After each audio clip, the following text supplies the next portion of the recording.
I'm on a mission to watch 100 time loop stories, and along the way, I'm sharing some of my discoveries. In this video, I've gathered some of the most interesting examples from the world of science fiction television. If there are any you think I should add to this list, let me know in the comments. This is Goodnight Rita, and my name is Christopher Bingham. Okay, so I'm going to go down my list and describe the episodes. I'm going to talk about how the loop works, what I like and dislike about them, and at the end we'll see if there are any lessons we can learn from it overall. And just a quick spoiler warning for little bits of all of these shows. So let's start at the top in 1992 with Star Trek The Next Generation, and an episode you might know called Cause and Effect, directed by Jonathan Frakes and written by Brannon Braga. The crew is stuck for 17 days in a loop of just a few hours, always ending with the Enterprise destroyed and all hands lost. Dr. Crusher is the first to start noticing, followed slowly by other members of the team. The whole episode is played for eeriness, bordering on horror. How did we know? Emphasized by strange, wide shots and unusual angles. It's a fairly creepy episode filled with dread. We've kind of talked about this on a previous episode. I think most Trek fans agree it's a really strong episode of TNG, and I think it's generally a really solid example of a time loop story in science fiction television. This predates Groundhog Day and is often cited as inspiration for others on the list. Cause and effect. Star Trek Next Generation. Up next, first aired in 1999, we have The X-Files Monday, directed by Kim Manners and written by Vince Gilligan and John Shaban. It's always fun to remember that Vince Gilligan, the creator of Breaking Bad, worked on The X-Files. Also, one of the guest stars in this episode is Darren E. Burroughs, who was in my favorite show of all time, Northern Exposure. Everyone in this story is stuck looping for at least 7 days that we see, although it's implied there are more. Right on schedule. This woman, Pam, who's stuck in an abusive relationship with Bernard, is the only one conscious of it, although slowly over the course of the episode, Mulder becomes aware as well. Each loop ends with Bernard holding up a bank that Mulder and Scully just happened to be in that day. Like most of the X-Files, it's played with this kind of low-key tension and slightly uncomfortable tone. Mulder is having a pretty bad day, which is played for comic relief. But Pam is having a genuinely bad day. Her loop is used to heighten the reality of being stuck in a toxic environment or relationship, a situation where you feel powerless. It's a really good and really interesting example that I can't recommend enough. You have control over everything that happens here. And it doesn't have to end this way.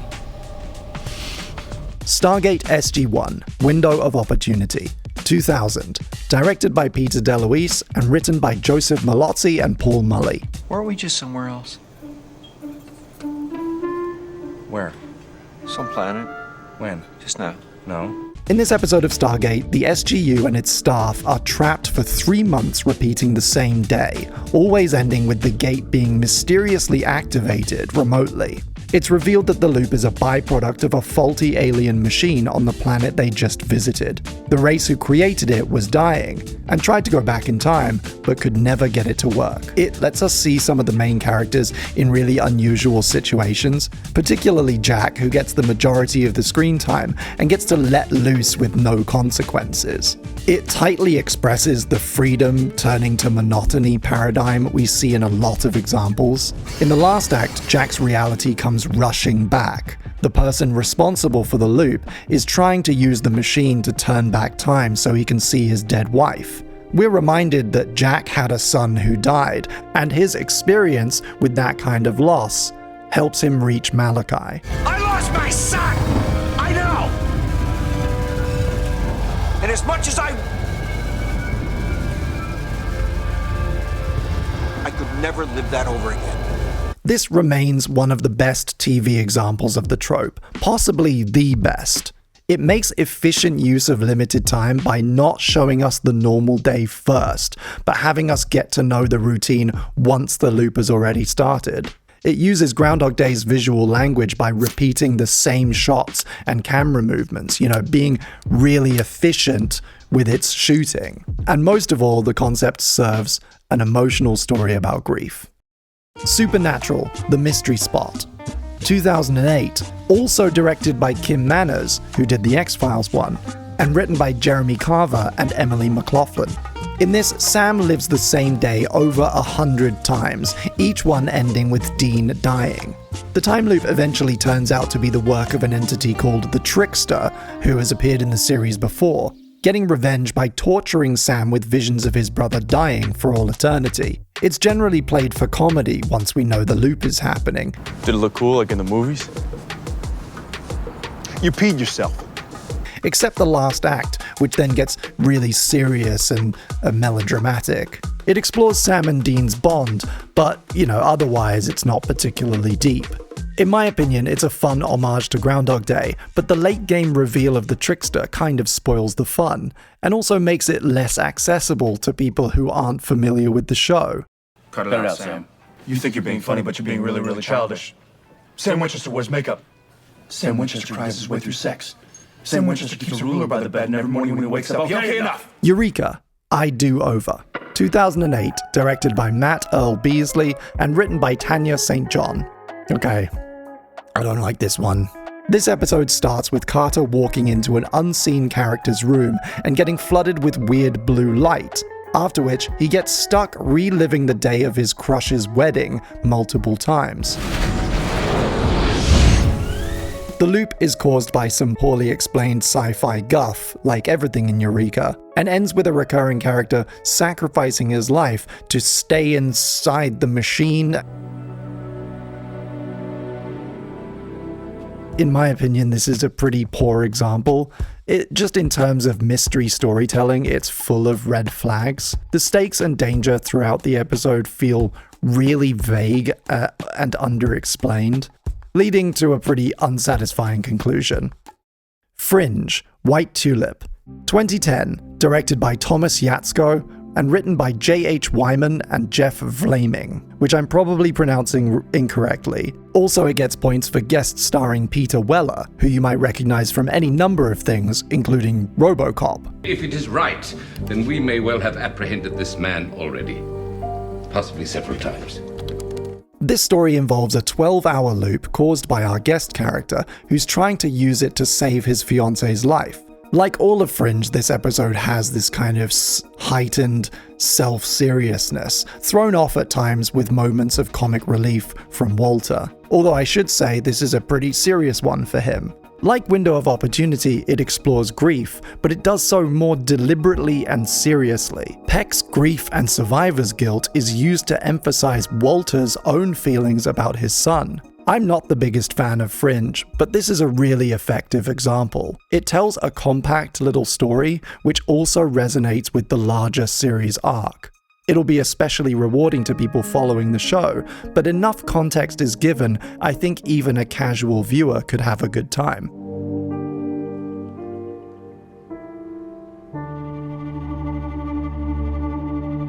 Dark Matter, All the Time in the World. 2017, directed by Ron Murphy and written by Joseph Malozzi. Joseph Malozzi and Paul Mully, who 17 years prior wrote Window of Opportunity, are actually the creators behind Dark Matter. So there's quite a lot of shared DNA in this one. In the episode 3, which is this guy's name, if you don't know the show, they all have numbers for names, 3 gets stuck living the same day for over a month. What the hell is wrong with you? You'd never believe it. The episode opens with the loop already in progress, and later 2 other characters get caught in it as well. Towards the end it kind of goes off the rails with the android skipping about through different time periods and getting glimpses of the future. And the solution turns out to be just destroying a device that literally looks like a glowing clock. What are you doing? Ending the time loop. So it's mostly a really fun time, and it did actually convince me to start watching Dark Matter from the beginning. But as an example of the time loop trope, it kind of falls apart. The last act, to me, feels like a cop-out.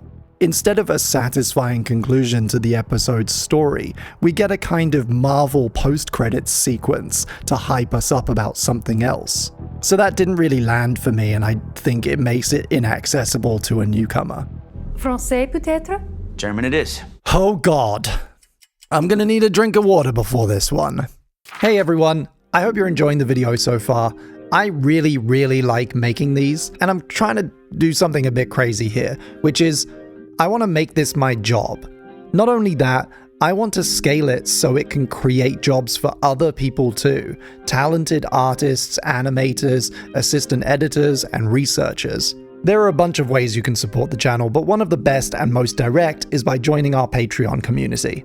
I know, it's a bunch of extra clicks, and I also know that every other channel out there is asking you to do something similar, but if you feel like you're getting value out of what I'm making here, consider joining. Even if it's only for a month or two. You'll get to have a say in the topics I cover in the future, and you'll get access to bonus content and private channels on our Discord server.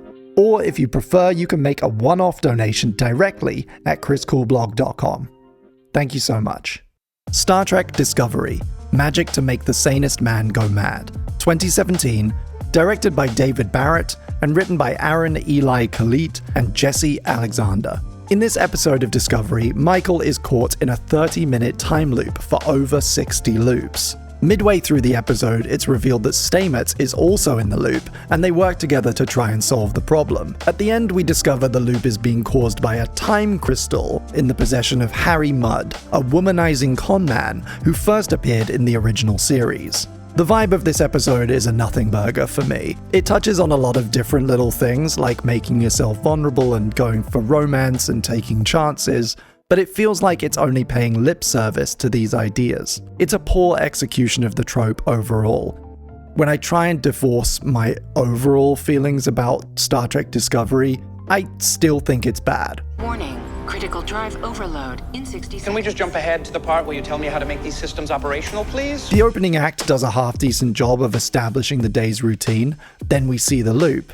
The reveal that Stamets is also remembering the loops is pretty cool, but it isn't done very well. The time crystal explanation made me actually laugh out loud when I remembered that that's what it was. And the story wraps up with this dumb throwback fan service thing to Mudd's Women, which is an episode of TOS. So not only does this not stand alone, it's anticipating deep prior knowledge of a show from the 60s that a lot of its viewers won't know. Dipping back into disco to watch this reminded me how stilted and awkward it is. The deliveries are weird, nobody's makeup is done correctly, Anthony Rapp talks like he's had a stroke. I try to stay positive on this channel, but if you get me talking about Discovery, that will not last. A lot of people in the comments recommended an episode of DC's Legends of Tomorrow called Here I Go Again, which aired 1 year after the Disco episode. Directed by Ben Hernandez-Bray and written by Ray Utanachit and Morgan Faust. Zari finds herself caught in a loop after accidentally overloading the ship's artificial intelligence, Gideon. Each loop is an hour long and ends with the ship exploding, and we see 13 or so of these loops plus a montage. At the end, we discover Zari was actually injured by some kind of time goo that powers the ship, and Gideon put her consciousness into a simulation. The loop and the explosion were all a scenario designed to help her bond with the crew. It makes no secret of being inspired by Groundhog Day.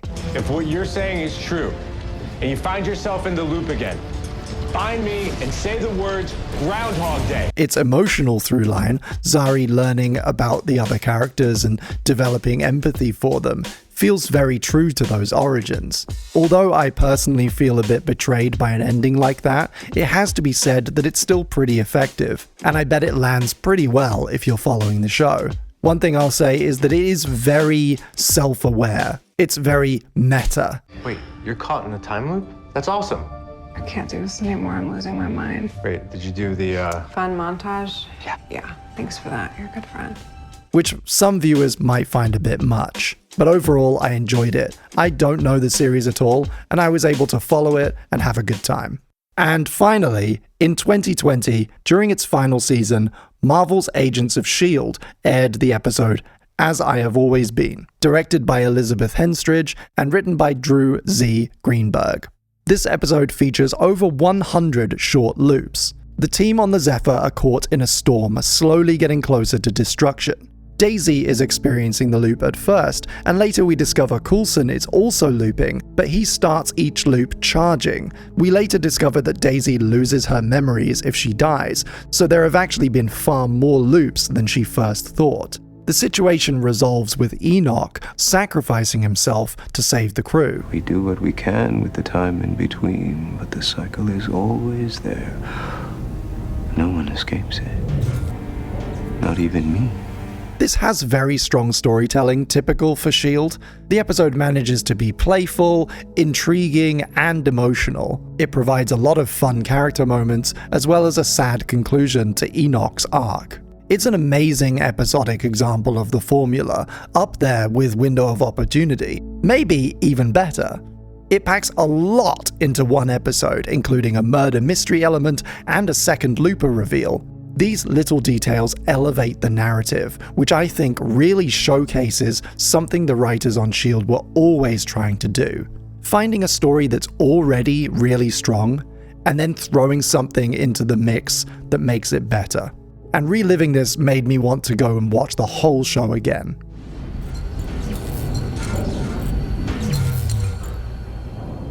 Jump successful, everybody. We're safe. So, what can we learn from all of this? I think when you look at this list, you can see a lot of similar themes emerging. Most of these stories concern themselves with death, grief, love, and sacrifice. A lot of them drill down into family grief, losing a loved one or a partner, sometimes imagining a hellish scenario where you experience that loss again and again. And a lot of them feature a character sacrificing their own life, or at least learning to let go of something really precious to them. We can see time loops in the abstract being used a lot to signal a decision that needs to be made. The majority of television examples are science fiction. Now, there are a few fantasy ones I'm going to talk about later in the series. You've got, Buffy, Xena Warrior Princess. We're going to talk about them, don't worry. But why are so many of them so firmly rooted in the sci-fi genre? I've had a lot of time to think about this, and I've come to a few conclusions, and I think maybe you guys in the comments can chip in if you have your own ideas, and between us we might reach some kind of thesis. Firstly, science fiction lends itself to a narrative explanation for the loop. It's a genre where you can just find, a reason for there to be time travel, and a reason for there to be a kind of an on and an off switch, right? I think a lot of it also has to do with the limitations of runtime and strict story formats. A more kind of nebulous, less defined loop without distinct rules would be very difficult to explore when you're restrained by, for instance, the 5-act Star Trek structure. Not to mention by narrative considerations for the rest of the show, both before and after this episode. And I think these reasons go some way towards explaining why so many of these examples feel similar, and make it even more impressive when they find ways to surprise us. Thank you for enjoying this episode of Goodnight Rita. By popular demand, up next I'm going to do a couple of bonus episodes. The first about Source Code, which a lot of people have asked for, and the second about one of the worst time loop films I've watched. So get ready for that.